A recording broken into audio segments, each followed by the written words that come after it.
The gilded gates of Buckingham Palace have always been more than a physical barrier. They are the ultimate symbol of who is in and who is out. For years, the world has watched the slow-motion car crash of the Sussex's exit. But today, we have reached a point of no return. The mask of polite silence has slipped. There are new, bombshell claims today from royal insiders who say that Prince Harry's recent attempts to engineer a return to the United Kingdom, a so-called Project Thaw, have been met not with an olive branch, but with a wall of cold, professional steel. In a moment that stopped the headlines, the palace released a statement that felt less like a royal update and more like a final judgment. It was brief, blunt, and devoid of any personal warmth. Behind the official tone lay a devastating reality. The institution is no longer interested in the prodigal son narrative. While Harry speaks of reconciliation and the great private tea he shared with his father at Clarence House, the palace machine is working overtime to distance the crown from his desperate claims. What unsettled royal watchers most was the clinical precision of the denial. Gone are the days of recollections may vary.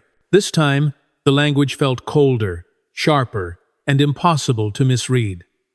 The palace didn't just deny a meeting, they denied the very possibility of a role. They are bracing for a future where the Duke of Sussex is not a bridge, but a liability to be managed. Within minutes of the statement's release, the news rippled through every corner of public life, leaving the nation suspended between disbelief and the realization that the prince who once served on the front lines is now being treated as an official visitor, or worse, a stranger. Hours before this cold wind blew from the palace, sources saw Prince William arriving at Windsor with a look of etched determination. No smiles, no gestures. Insiders whisper that the meetings held behind closed doors were unlike anything seen before. They weren't discussing schedules, they were discussing protocols of exclusion. As the news cycle accelerated, the silence from the king's camp spoke loudest of all. The king may love his son, but the monarchy cannot afford his chaos. This is a moment of reckoning, not just for a prince seeking a home, but for a monarchy standing at the edge of a profound transformation, one where loyalty is measured in silence and desperation is met with the bolt of a gilded door. The silence emanating from the Duke and Duchess of Sussex's camp in California is no longer a sign of privacy. It is a sign of a branding crisis that has hit a concrete wall. Behind the manicured lawns of Montecito, insiders describe a prince who is increasingly aware that his currency, his royal stardust, is losing its luster.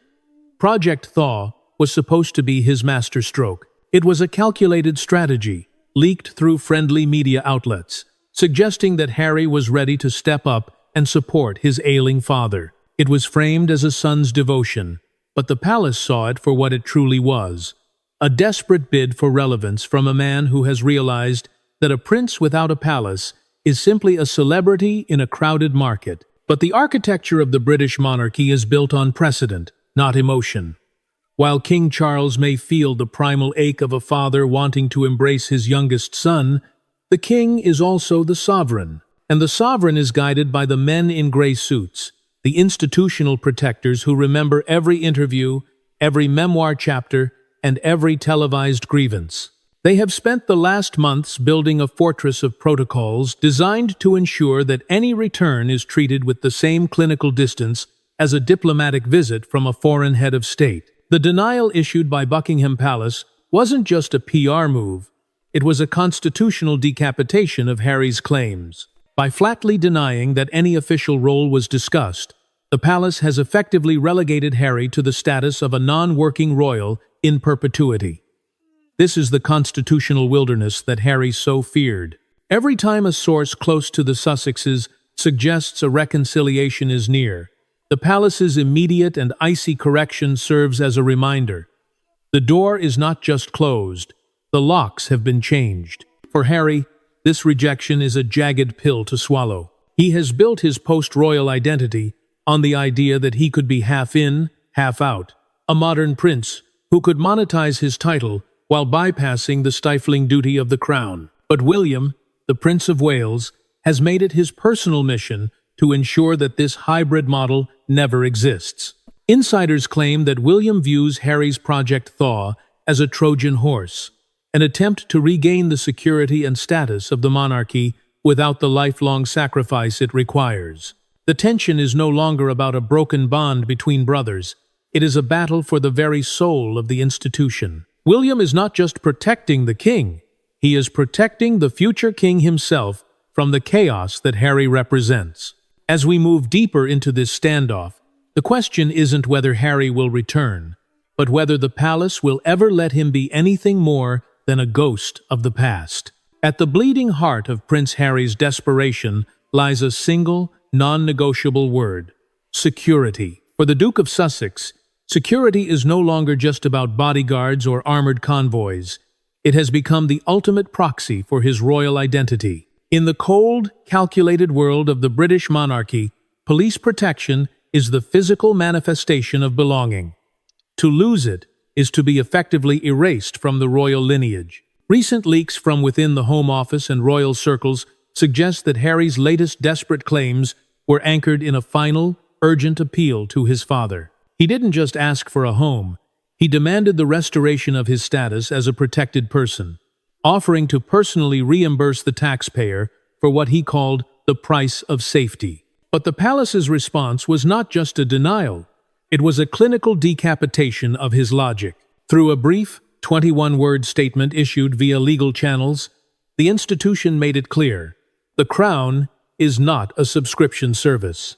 You cannot buy your way back into the sanctity of the sovereign's protection once you have walked away from the burden of the sovereign's duty. By flatly refusing to entertain his offer to pay, the palace has stripped Harry of his last remaining leverage. This wasn't a family disagreement over safety. It was an institutional declaration that Harry is now, officially and permanently, an outsider. The denial was designed to hurt, to humiliate, and to signal to the world that the Duke of Sussex is now a private citizen with a public grievance, nothing more. Behind this wall of ice stands Prince William, the Prince of Wales.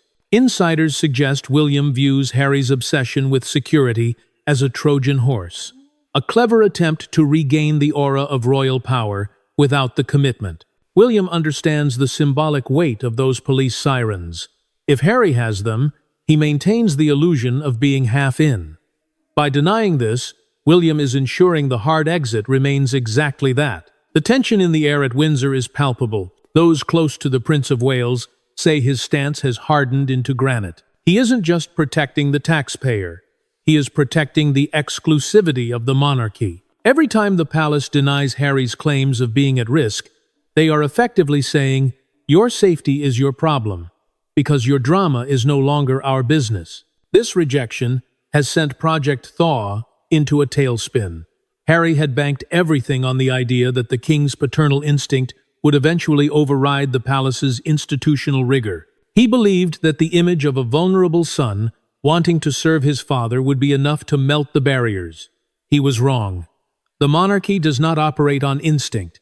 It operates on survival. In the eyes of the men in gray suits, Harry is a liability that has been neutralized. The more he pleads through the press, the more desperate he appears, and the easier it becomes for the palace to dismiss him as an unstable element. The gilded gates haven't just been locked, they have been reinforced, with the heavy weight of a constitutional shutdown. Harry is finding out, in the most painful way possible, that the crown does not forgive, it does not forget, and it certainly does not negotiate with those who have tried to burn it down. While Prince Harry builds a public narrative of a son desperately reaching out to a sick father, a much darker, more clinical reality is unfolding within the private corridors of Sandringham and Windsor. It is the story of a king who is being physically and emotionally shielded from the very son he once called his darling boy. But make no mistake, this shielding is not merely an act of medical necessity. It is a calculated institutional strategy. To understand why the palace is so swift to deny Harry's claims of a Project Thaw, you must understand the invisible wall, the phalanx of senior courtiers and advisors whose primary duty is not to the man, but to the crown. Sources close to the royal household suggest that every letter, every encrypted message, and every desperate plea sent from Montecito is intercepted and scrutinized before it ever reaches the king's eyes. This is the hard filter of the monarchy. For the men in gray suits, Harry is no longer a beloved family member. He is a high-risk variable. He is the element that brings unpredictability, media leaks, and emotional volatility into a system that currently demands absolute surgical stability. As King Charles battles his illness, the palace has decided that a Sussex reunion is a price the institution simply cannot afford to pay. What makes this rejection so devastating for Harry is the realization that his father, the one man who could override the entire system, is effectively a prisoner of his own position. Insiders describe a king who is weary, a king who feels the deep, primal absence of his son, but a king who is also profoundly aware that his legacy depends on the continuity of the line through William. The desperate claims Harry makes in the press about secret talks and impending returns are viewed by the palace not as olive branches, but as strategic breaches of trust. Every time Harry or his camp speaks to the media, the invisible wall gets thicker and higher. The denial issued by the palace wasn't just about debunking a specific rumor. It was a signal that the king is being kept safe from the chaos of his youngest son. This is where the tragedy becomes surgical. The palace is using the king's health as both a shield and a sword. By publicly emphasizing the king's need for peace and rest, they are effectively barring Harry from the room. It is a soft exile wrapped in the language of medical concern. William, the Prince of Wales, is said to be the silent architect of this specific boundary. He knows that if Harry is granted even 5 minutes of unfiltered access to Charles, the Sussex spin will begin all over again. Therefore, the palace's denial must be total. It is a complete information blackout. Harry is finding that his most powerful weapon, his blood relation, is being neutralized by the very institution he once sought to modernize. The monarchy has shifted its stance from managing Harry to containing him. And for a prince who thrives on being seen and heard, this institutional invisibility is the most painful punishment the crown can inflict. But as the institutional walls continue to harden, a new and more chilling reality has emerged, one born not of sickness, but of succession. While Prince Harry fuels rumors of a half-in, half-out return, Prince William has moved with a speed and a coldness that has stunned even the most seasoned royal observers. Behind the solemn expressions of a family in crisis, William is already operating on an entirely different plane, one of duty, contingency, and quiet, surgical calculation. For the Prince of Wales, Harry is no longer a brother to be reconciled with. He is a threat to the transition of power.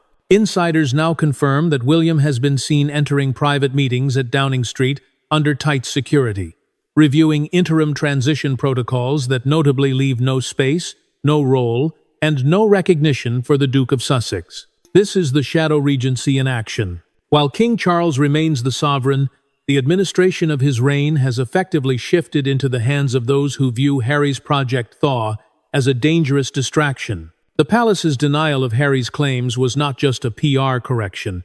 It was a constitutional signal that the future of the monarchy has already been decided, and Harry is not in the blueprint. Every time the palace shuts down a rumor of a Harry-led initiative, they are reinforcing the authority of the heir. William knows that the monarchy cannot afford two centers of power. There can be no California branch of the House of Windsor. Therefore, the rejection must be absolute, total, and permanently documented. The tension within the palace is described as searing. Senior aides loyal to the king's long-term vision are reportedly furious at Harry's attempt to use the king's illness as a lever for his own rehabilitation. They see it as a breach of trust that cannot be mended. A red folder containing briefing documents labeled Succession Stability was allegedly circulated among the Privy Council, emphasizing that any non-working royal seeking to perform official duties would be a breach of the sovereign's oath. This wasn't just a memo. It was a legal moat. It ensures that even if the king's heart softens, the machine of the state remains rigid. Harry is now finding himself in a house of mirrors. He reaches out for a family, but hits a protocol. He asks for a father, but receives a lawyer. The desperate claims he is making are the sounds of a man realizing that the institution he tried to fix has decided to simply move on without him. The monarchy is shifting its attire darker, more formal, and increasingly solo. The absence of Harry from these transition plans is no longer a coincidence. It is a declaration. William is not just waiting for his throne.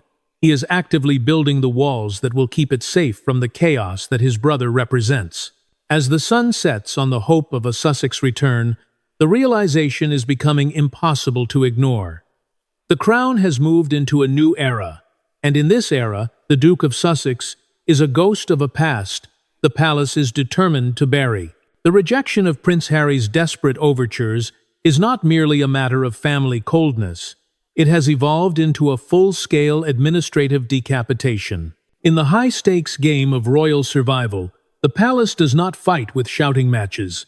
It fights with memos, protocols, and the stroke of a pen. While the public focused on the drama of the 21-word denial, a much more permanent shift was occurring behind the scenes in the royal archives. Insiders describe a process of institutional erasure, the systematic removal of Prince Harry from the future governance of the United Kingdom. This is the ultimate soft exile, where a prince is not banished by decree, but rendered invisible by bureaucracy. Reports have surfaced of a highly confidential administrative audit being conducted within the Lord Chamberlain's office. The objective? To ensure that in any upcoming state events, from the opening of Parliament to the potential transition of the crown, the Duke of Sussex is classified as a private guest rather than a royal participant. This distinction is not a minor detail, it is a constitutional wall. It means no military uniform, no place in the procession of power, and no access to the briefing papers that define the monarchy's work. By denying Harry's claims of a return to duty, the palace is effectively telling the world that the Duke's royal brand is now a hollow shell, disconnected from the source of its power. What makes this phase of the conflict so chilling is the role of Queen Camilla. Long seen as the peacemaker or the silent observer, sources now suggest she has become a firm pillar of the hardline stance. It is whispered that Camilla, alongside the Prince of Wales, believes that the king's recovery depends on a zero-stress environment. And in the palace's current dictionary, Harry is the definition of stress. Her quiet but absolute support for the denial of Harry's claims has reinforced the king's resolve. The Duke of Sussex is no longer finding a path back through the heart of his father, because that path is now guarded by a queen and a future king who are in total alignment. Harry's desperation is palpable. Every leak from his camp about wanting to help is met with a clinical response from the palace about the settled nature of the working royal roster. The monarchy has effectively closed the book on the Sussex chapter. They have calculated that the temporary negative headlines of a cold rejection are far less damaging than the long-term chaos of a Harry return. For the Duke, the realization is setting in. He didn't just walk away from a job, he walked into an institutional void. The palace is no longer listening because they have already decided what the future looks like. And in that future, the Duke of Sussex is a footnote, a warning to future generations of what happens when you try to negotiate with an institution that has survived for 1,000 years by being as cold as the marble of its palaces.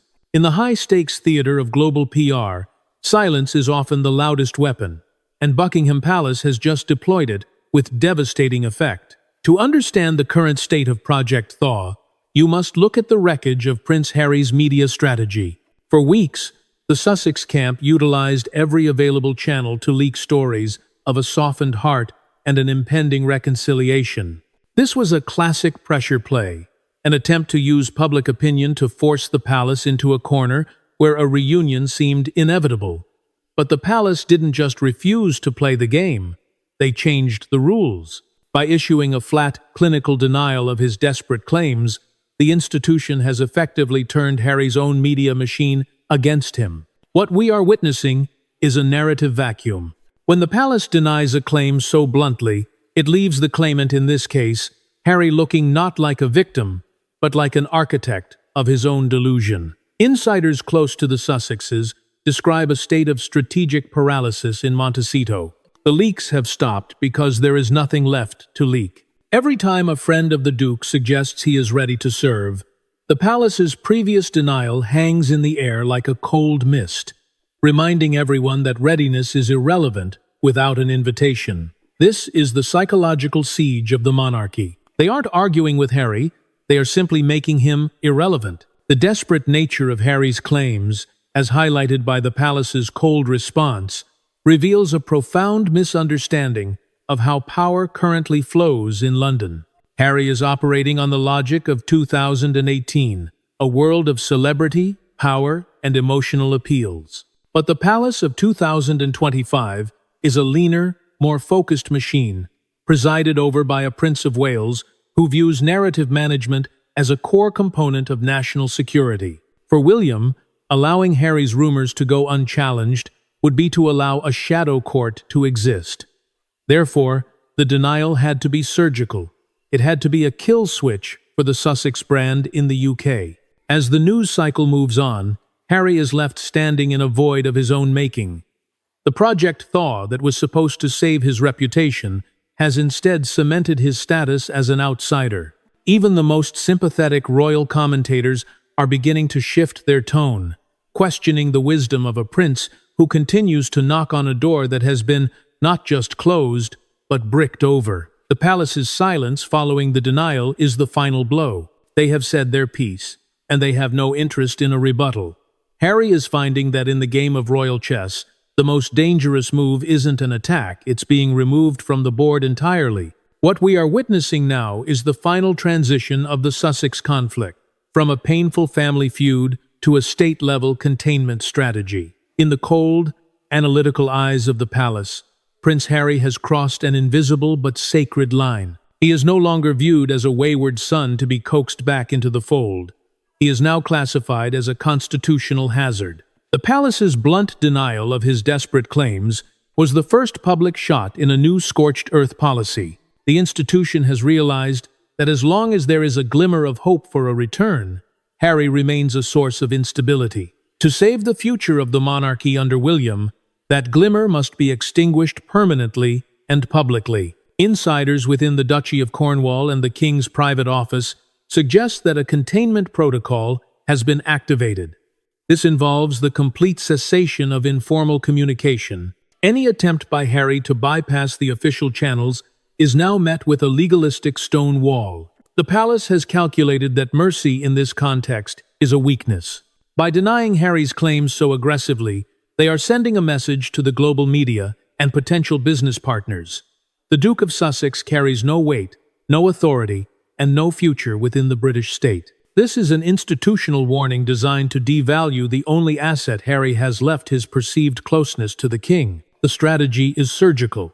By isolating Harry, the palace is protecting the succession sanctity. William, the silent architect of this isolation, understands that a modern monarchy cannot survive with a rival court operating from California. Every time the palace issues a denial, they are cutting one more string of the Sussex brand. The goal is to reach a point where Harry is so thoroughly disconnected from the crown that his words no longer have the power to move markets or create headlines. The olive branch has been replaced by the iron gate. For Harry, the psychological impact of this containment is devastating. He is finding that the firm is not a family that forgives, but a corporation that protects its intellectual property, the crown, with ruthless efficiency. His desperate claims are the sounds of a man trying to fight a ghost. You cannot argue with a statement that simply says no. You cannot negotiate with an institution that has decided you no longer exist in its future. The palace has moved beyond anger. They have moved into the realm of absolute, clinical indifference. In the game of royal power, this is the ultimate checkmate. The Duke of Sussex is being left behind in the dust of history, while the monarchy tightens its ranks and prepares for a reign that has no room for the ghosts of Montecito. As the palace's clinical rejection of Prince Harry's Project Thaw settles into the history books, the Duke of Sussex is facing a new and perhaps more terrifying reality: the mirror of absolute exile. For years, Harry operated under the assumption that his royal status was an indelible mark, a permanent currency that could be traded for influence, security, and global attention. But the palace's latest denials have shattered that mirror. They have shown that royalty is not a birthright that exists in a vacuum. It is a collective grant of the institution. By denying his claims of a return to duty, the palace has effectively withdrawn that grant, leaving Harry with the one thing he feared most, the status of a mere celebrity in a world that is quickly losing interest. In the cold rooms of Windsor, the strategy is now one of total disengagement. The palace is no longer interested in correcting Harry's narrative or defending itself against his grievances. They have realized that engagement, even in the form of a denial, gives him oxygen. Therefore, the 21-word shutdown was designed to be the final word. It was a diplomatic no that carries the weight of a constitutional closure. Insiders describe this as the grey-out strategy, a systematic effort to make Harry irrelevant by refusing to acknowledge his existence in the royal sphere. The palace has calculated that without the glow of the crown, the Sussex brand will naturally wither. This isn't a war of words, it is a war of attrition, where the weapon is indifference. What makes this rejection so profound is how it has impacted Harry's internal circle. Reports suggest a growing sense of isolation in Montecito. The desperate claims that were once met with sympathetic headlines are now being scrutinized by a media that smells blood in the water. By labeling his overtures as desperate, the palace has provided the world with a new lens through which to view him not as a reformer, but as a man clinging to the wreckage of a life he once claimed to hate. This is the ultimate institutional revenge. They didn't have to attack him. They simply had to show the world how much he wanted back in, and then say no. The Prince of Wales, William, is said to be watching this transition with a grim, surgical satisfaction. He knows that the monarchy's survival depends on its exclusivity. If anyone can walk away, attack the institution, and then negotiate a return on their own terms, the crown loses its sanctity. By barring the door to Harry, William is reaffirming the price of duty. He is teaching a lesson to future generations. You can be a prince by blood, but you are only a royal by service. As Harry stares into the mirror of his exile, he is seeing a man who is no longer part of the we. He is now, and perhaps forever, just he. The palace has moved on, and the silence that follows their denial is the sound of a chapter being permanently closed. As the dust settles on the palace's clinical rejection of Prince Harry's desperate overtures, we are left with a reality that is as cold as the stone of Windsor itself. The 21-word denial issued by Buckingham Palace was not just a response to a news cycle. It was a tombstone for the Sussex era. By flatly shutting down the rumors of a royal return, the institution has completed what historians are already calling the permanent partition. This is the moment where the House of Windsor decided that survival requires the amputation of its most volatile limb. The palace has stopped issuing denials now, not because the rumors have stopped, but because the subject has been rendered officially irrelevant. In the final, surgical analysis of this crisis, we see a monarchy that has prioritized continuity over compassion. Prince William, standing at the precipice of his own future reign, has successfully built a succession shield that leaves no gap for his brother to exploit. The Project Thaw that Harry banked his future on didn't just fail, it accelerated his disappearance. The palace has demonstrated that the crown is a machine that can function perfectly well without the spare parts it no longer trusts. Every desperate claim Harry made was met with a silence so absolute it became a form of institutional violence.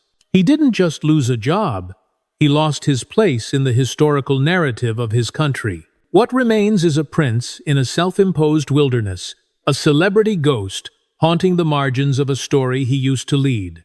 The palace's denial was the final act of administrative erasure. In the years to come, the archives will show that at the monarchy's most vulnerable moment, the gates were not opened in mercy, but bolted in defense.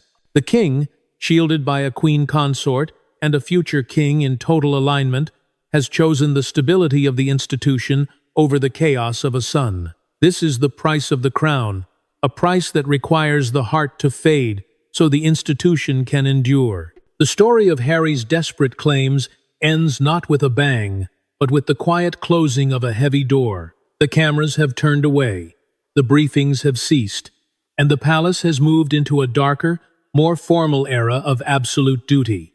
As the sun sets on the hope of a Sussex reconciliation, the realization is chilling. The monarchy has not just survived the storm of Prince Harry, it has used that storm to redefine its borders. The Duke of Sussex is no longer a prince in waiting or a prince in exile. He is simply a man outside the gates, watching the lights go out on a world he once called home. The silence that follows is the final word of the crown, and the crown always has the last word.